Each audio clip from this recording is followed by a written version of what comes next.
Salut à tous, j'espère que vous êtes en forme, en pleine santé. On attaque 2026 sur les chapeaux de roue avec un dossier qui dépasse tout ce qu'on aurait pu imaginer. Une affaire hors norme digne des plus grands thrillers politiques. Et ce n'est pas juste mon impression, loin de là. D'après nos enquêtes minutieuses, c'est tout simplement l'un des scandales les plus retentissants, si ce n'est le plus fracassant qu'a connu l'Algérie en 2024 et 2025. Depuis décembre 2024, cette affaire nous colle à la peau. Elle ne nous quitte plus. Et pour être clair, personne, je dis bien personne dans le paysage médiatique algérien n'a osé creuser comme nous l'avons fait. Cette histoire de cambriolage n'a rien d'un simple vol. Non, elle est bien plus sombre, bien plus épaisse et surtout profondément politique. Car derrière ce soi-disant casse, ce n'est pas un coffre qu'on vide, c'est tout un système qu'on expose. Le fameux dossier du disque dur, on l'a décortiqué mois après mois, décembre 2024, janvier 2025, juillet 2025. Autant de dates où l'affaire a rebondi, que ce soit sur YouTube, Facebook ou nos autres plateformes, on a cessé d'y revenir. Et vous êtes des milliers à nous suivre, à réagir, à nous bombarder de questions. Alors Abdou, c'en est où cette histoire de disque dur et la justice, elle avance, elle bouge ou elle roupille? Spoiler, vous allez voir, ça vaut le détour. Ce que vous allez entendre aujourd'hui dépasse tout ce qu'on vous a déjà révélé jusqu'ici. Accrochez-vous. Parce que ce qu'on s'apprête à vous dévoiler est non seulement sidérant mais profondément révoltant.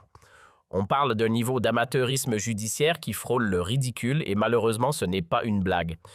La justice en Algérie, parlons-en. Non seulement elle manque cruellement d'indépendance, de compétence et d'intégrité, mais elle semble même incapable de traiter les affaires les plus banales. Oui, même un vulgaire cambriolage devient pour elle un casse-tête chinois.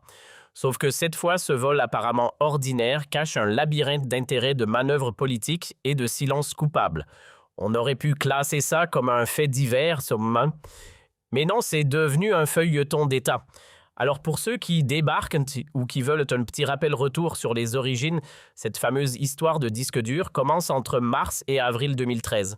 À l'époque, le régime Bouteflika s'apprête à décrocher son 4e mandat et dans l'ombre, un objet en apparence banal est discrètement remis au service secret, un disque dur. Mais pas n'importe lequel. Derrière toute grande affaire, il y a souvent un nom qu'on ne connaît pas. Et ici, ce nom, c'est celui d'un homme que l'État a tenté de faire taire, un lanceur d'alerte algérien, forcé de fuir le pays à cause de ses opinions et surtout à cause de ce qu'il savait. Depuis l'étranger, il met la main sur un objet explosif, un simple disque dur, qui renferme un arsenal d'informations sensibles. Des fichiers, des bases de données, des preuves béton sur les fortunes cachées de hauts responsables algériens à l'international. Mais ce n'est pas tout, les documents révèlent aussi leur liaison trouble avec des puissances étrangères, lobbies, services secrets, groupes économiques, certains ouvertement hostiles aux intérêts de l'Algérie. Une bombe. Et cette bombe, il ne l'a pas remise à n'importe qui. Ce précieux disque a été confié à un certain Tarak Amirat, à l'époque commandant plus tard promu lieutenant-colonel. Ce n'était pas un inconnu ex-responsable sécurité à l'ambassade d'Algérie à Rome, puis chef du service de liaison à celle de Paris entre 2016 et 2019, cet homme gravitait dans les plus hautes sphères du renseignement extérieur. Un pion clé dans l'appareil opaque de la sécurité algérienne. Le plan au départ semblait clair comme de l'eau de roche, récupérer ce fameux disque dur auprès du lanceur d'alerte et le remettre en bonne et due forme au général Toufik. L'objectif, permettre à la DDSE, les services secrets de l'époque, de lancer une véritable enquête sur des soupçons extrêmement graves, détournement de fonds publics fortune, bâtis à l'étranger et même actes de haute trahison. Car oui, on parle ici de hauts responsables algériens qui auraient pactisé avec des lobbies étrangers, des groupes politiques douteux et des réseaux affairistes aux intérêts totalement opposés à ceux de l'Algérie. Mais voilà, ce scénario logique n'a jamais vu le jour. Tarak Amirat, au lieu de suivre le protocole, a fait tout l'inverse. Il a soigneusement gardé le disque et s'est discrètement rapproché de Saïd Bouteflika. Pourquoi? Parce qu'il n'était pas un simple inconnu dans l'ombre du pouvoir. Fils du regretté Slimane Amirat, compagnon historique de Mohamed Boudiaf et figure de la guerre d'indépendance, Tarak faisait partie d'une lignée étroitement liée à la haute sphère du régime. Sa mère, elle était connue pour ses liens privilégiés avec la famille Bouteflika et avec l'élite dirigeante en général. Une affaire de famille en somme. Tarak Amirat, lui, n'a pas seulement hérité d'un nom, il a aussi hérité du carnet d'adresses, du prestige historique de son défunt Père, figure respectée de l'indépendance et surtout des relations soigneusement tissées par sa mère avec les hautes sphères du pouvoir. Grâce à cet héritage social taillé sur mesure, il a pu approcher sans difficulté Saïd Bouteflika. Mais pas pour le saluer, non. Il est venu l'alerter. Attention, on prépare quelque chose contre toi. Un piège, un coup monté. La menace. Ce fameux disque dur bourré à craquer de documents explosifs capables de faire vaciller tout un régime et en premier lieu la famille Bouteflika elle-même. Et la magie noire ou stratégie bien huilée, pouf, le disque s'évapore. Plus personne n'en entend parler. Les services secrets. Oubliés jamais reçus. L'enquête jamais lancée. Seul un homme connaît la vérité sur ce qu'il est devenu Tarak Amirat. Et jusqu'à aujourd'hui, ce mystère reste verrouillé comme un coffre-fort dont lui seul détient la clé. Entre 2019 et 2020, alors que Gaïd Salah tenait encore fermement les rênes du pouvoir Tarak Amirat, passe de l'ombre à la cellule. Emprisonné puis libéré un an plus tard, il ne tarde pas à retrouver grâce auprès du système. Oui, vous avez bien entendu, à peine sorti, le voilà promu, réintégré presque blanchi comme neige. En 2021, il grimpe les échelons et se retrouve aux commandes de la DDSE, les services secrets extérieurs algériens. Mais le sursis fut de courte durée, car en août 2022, rebelote. Cette fois, il tombe dans une toute autre histoire, celle d'un réseau d'officiers accusés de conspiration. Ce n'était pas un simple groupe isolé. Non. On parle là d'un noyau dur de militaires issus à la fois de la sécurité militaire et du renseignement extérieur. Parmi eux, un nom ressort, le colonel Omar Wali, frère de Sid Ali Wali, qui, rappelons-le, a dirigé la DCSA, le très puissant service central de sécurité de l'armée, jusqu'à quasiment 2023. Et pourquoi tout ce beau monde s'est-il retrouvé derrière les barreaux? Parce qu'ils jouaient avec le feu. Ces hommes falsifiaient des rapports, inventaient de toutes pièces des dossiers toxiques. Leur spécialité, fournir aux services militaires des informations truquées soigneusement manipulées pour discréditer l'entourage du président Tebboune et plusieurs hauts responsables militaires.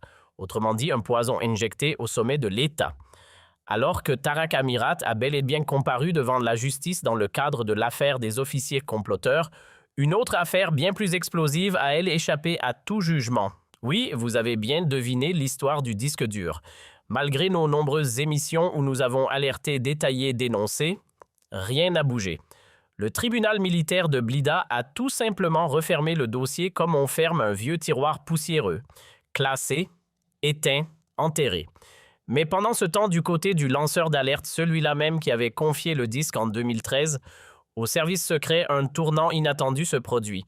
En 2022, il obtient sa réhabilitation complète grâce au régime Tebboune. On lui rend ses droits civiques, ses libertés individuelles et la justice l'autorise à revenir fouler le sol algérien. Résultat, aujourd'hui, il partage sa vie entre la France et l'Algérie. Sauf qu'un choc l'attend à son retour. De retour dans sa maison familiale à Cheraga, là où il vivait avec les siens avant l'exil, il découvre que son coffre-fort personnel soigneusement dissimulé a été visité.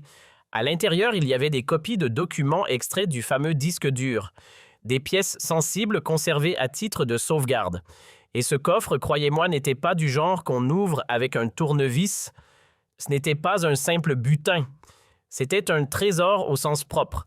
Un héritage familial en or massif, littéralement. Des parures anciennes, des bijoux rares, des pierres précieuses, transmises de génération en génération depuis l'arrière-grand-mère jusqu'à l'épouse du lanceur d'alerte. Un trésor de famille, oui, mais aussi un capital affectif inestimable.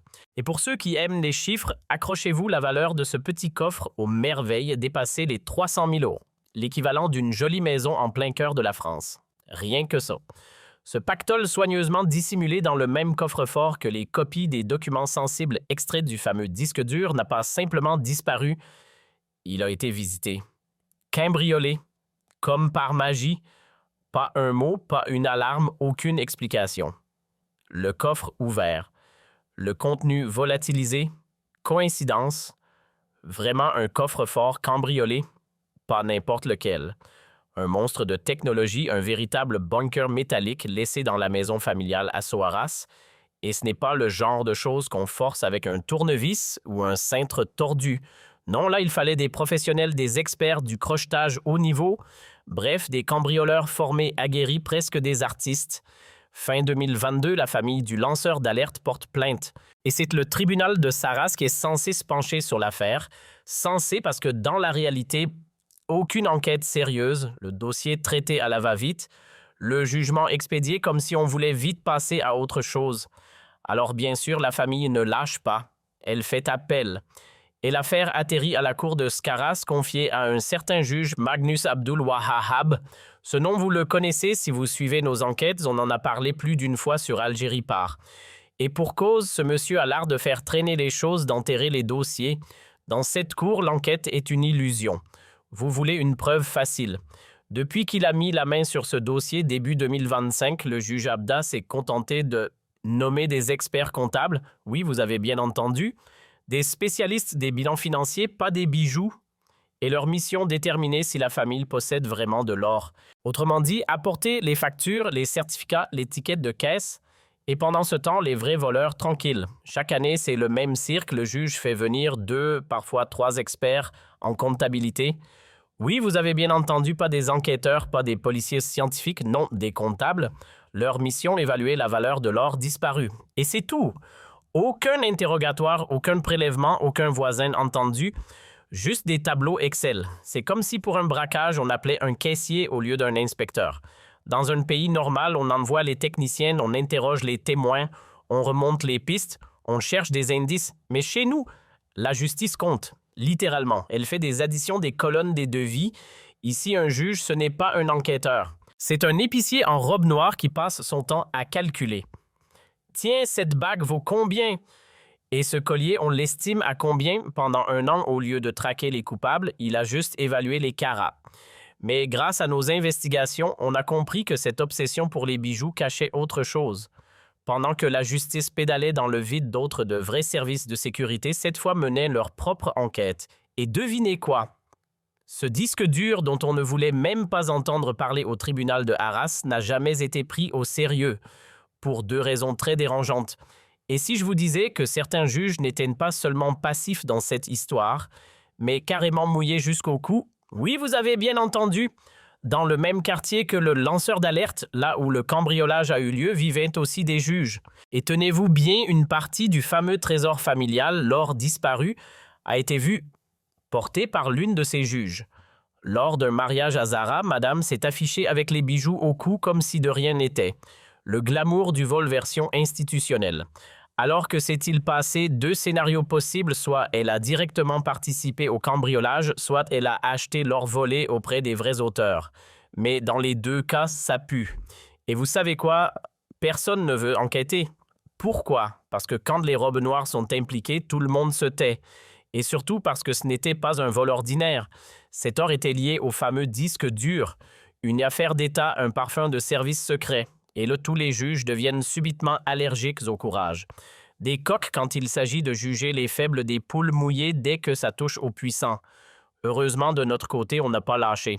Et plus on creuse, plus l'affaire devient obscure. Entre 2013 et 2014, un nom ressort des ténèbres, le colonel Régimé ou Régime selon les sources. Un personnage aussi discret qu'inquiétant, on sait qu'il existe, on sait qu'il a joué un rôle, mais son parcours reste une énigme. Un fantôme en uniforme au cœur d'une affaire qui sent le soufre.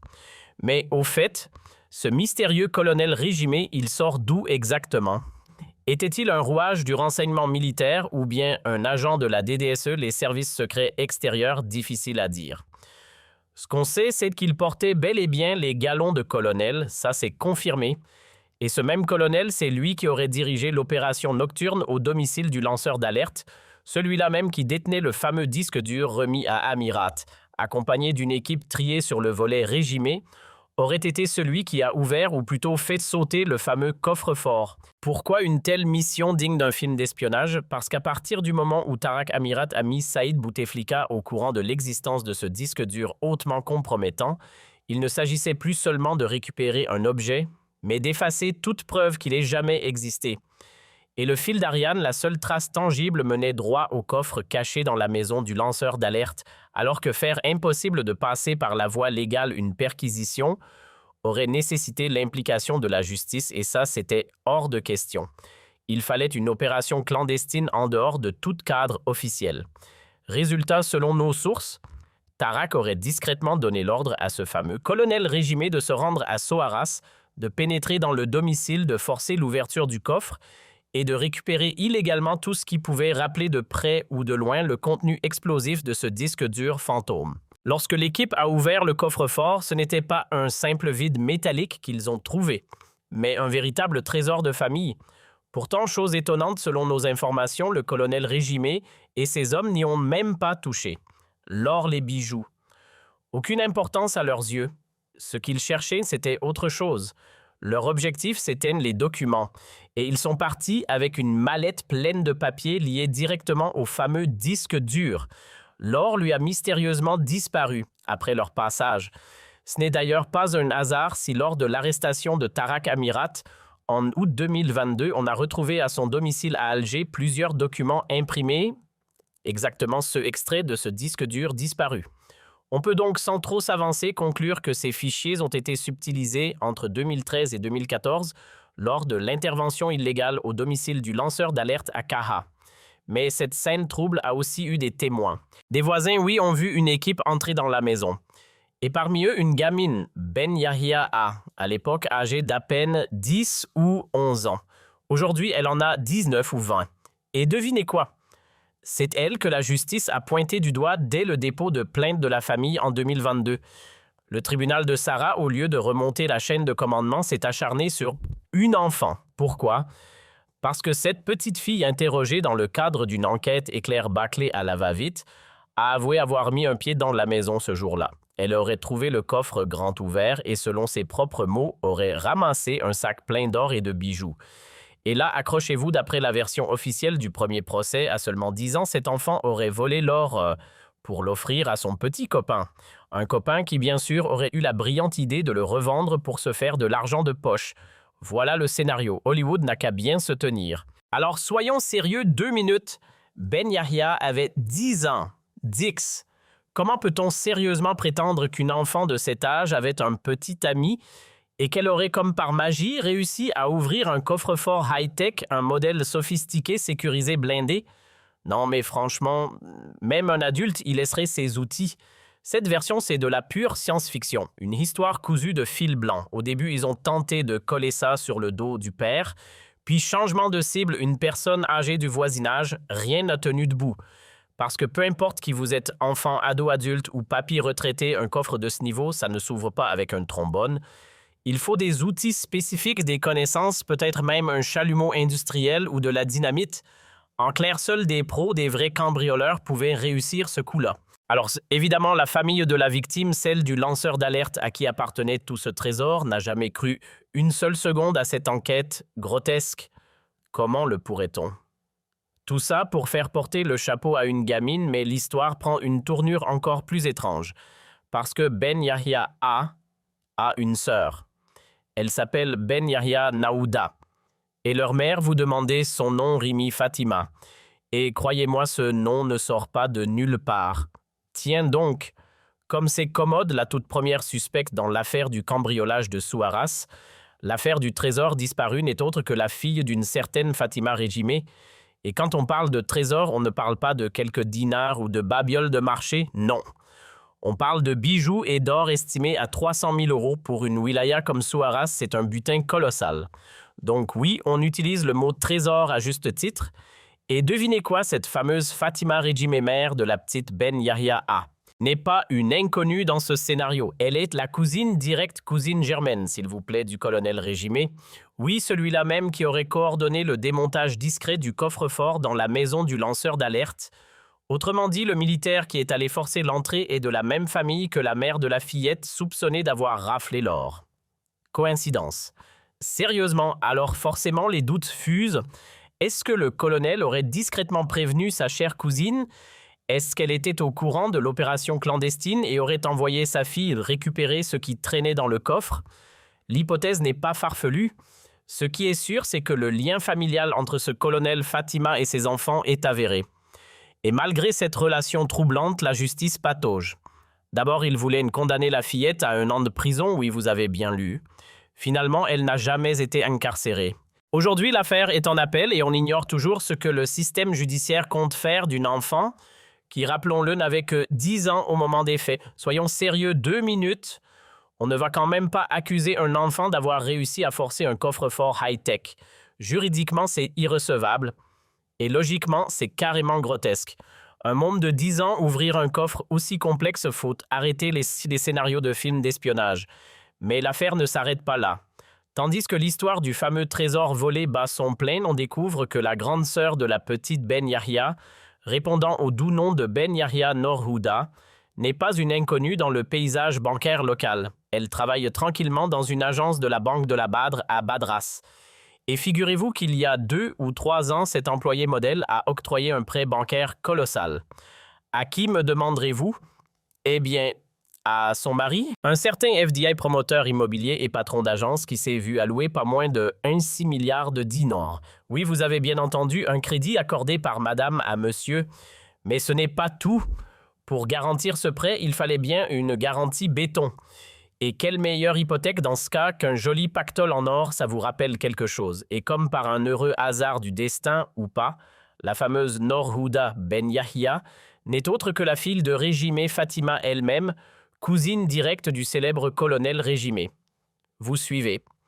Voilà donc une employée de banque qui, en toute neutralité, octroie un prêt monumental à son propre mari. Et pour le garantir, il était prévu que des bijoux précieux en or, bien sûr, soient déposés en guise d'hypothèque. Sauf que, surprise, une enquête interne menée à la banque Badr a rapidement révélé un détail croustillant: aucun gramme d'or n'a jamais été vu, ni même effleuré les coffres de l'agence. L'hypothèque fantôme est le prêt accordé comme s'il s'agissait d'un bonbon qu'on donne à un enfant capricieux. On est en plein dans un cas d'école de conflit d'intérêts. Une cadre bancaire qui facilite un crédit XXL à son époux, on appelle ça un joli cocktail de népotisme, d'abus d'influence et très probablement de détournement de fonds. Et là, les services de sécurité entrent en scène. En connectant les points, ils ont vite compris que Noor-Houda, sa petite sœur Aya et le reste de leur clan familial pourraient bien être liés au fameux trésor disparu.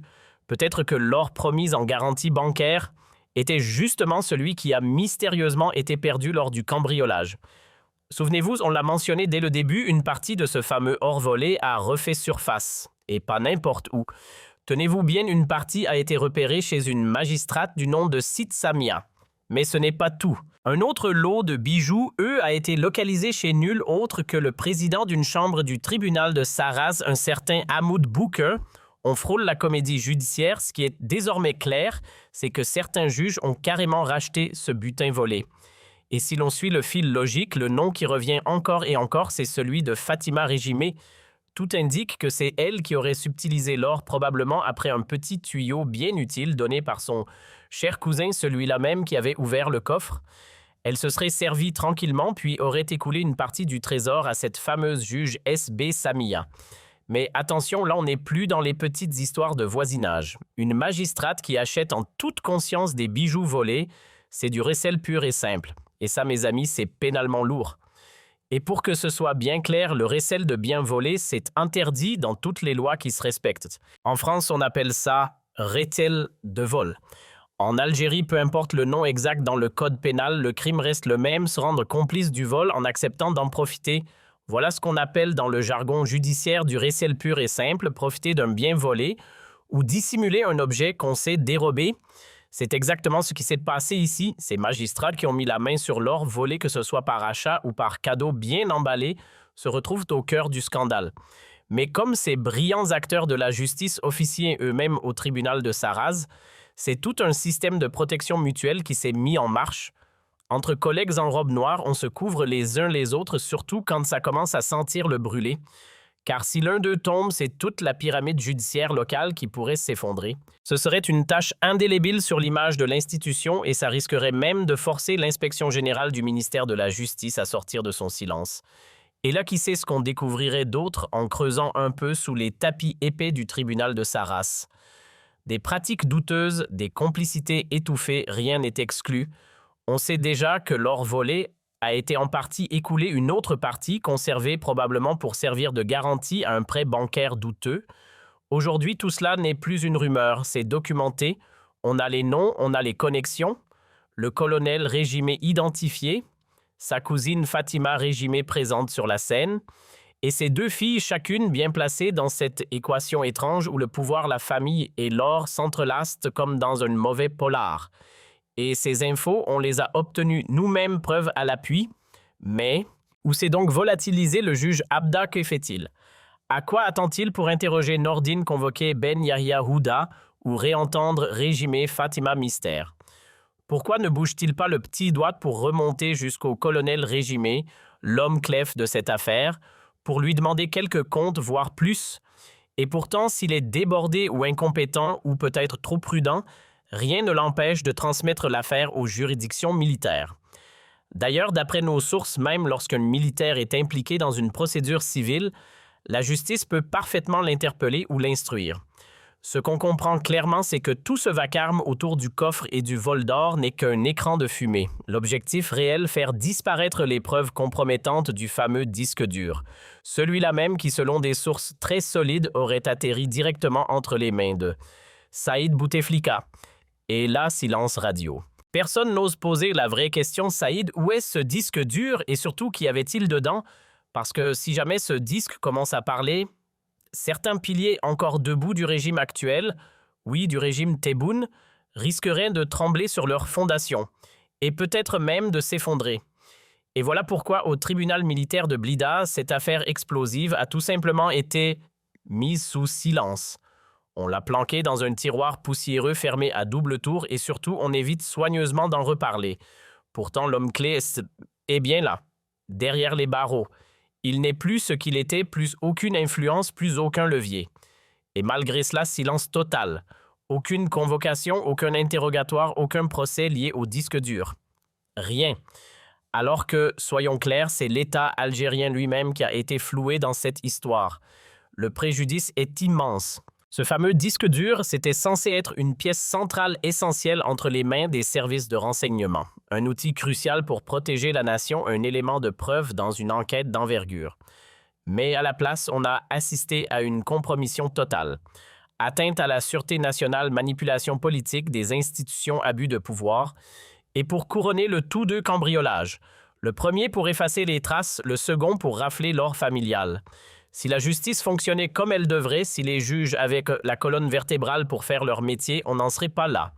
Il suffisait de faire ce qu'on fait ici, appeler Fatima Régimé, convoquer SFI, identifier le colonel Régimé, le cuisiner comme il se doit et mener une vraie enquête. Mais bon, ça c'est dans un monde où la justice est libre, pas chez nous. Hélas, qu'on soit clair, que ce soit le juge Abda ou n'importe quel autre magistrat aux quatre coins du pays, la chanson aurait été la même. Ce genre d'affaire, aussi explosive soit-elle, reçoit partout le même traitement, silence complice, tolérance envers les puissants, impunité organisée. Et surtout, un réflexe bien rodé, protéger les vrais coupables, ceux qui ont du poids. Chez nous, la justice se montre redoutablement efficace, mais seulement contre les petits. Les faibles, les anonymes, les citoyens sans défense, eux, on les traque, on les condamne sans pitié. Mais dès qu'il faut s'attaquer à ceux d'en haut, on baisse les yeux, on recule. Parce qu'en réalité, cette machine judiciaire n'est ni libre, ni courageuse, ni même compétente pour s'opposer aux puissances qui la tiennent en laisse. Elle est figée, prisonnière. Mais ici, on ne lâche rien. Chez Algérie Part, l'enquête continue. Ce fameux disque dur, ce n'est pas fini. De nouvelles révélations arrivent et elles risquent de secouer bien plus que quelques tiroirs poussiéreux.